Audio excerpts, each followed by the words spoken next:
Meaning of hand baggage. Hand baggage. Hand baggage. Hand baggage.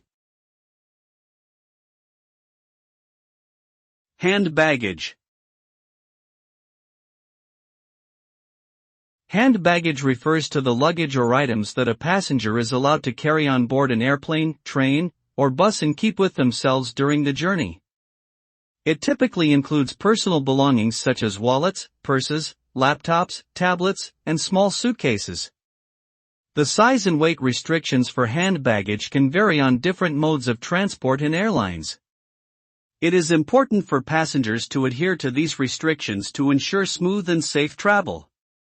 Overall, hand baggage allows passengers to have essential items with them during their journey without having to check in larger bags.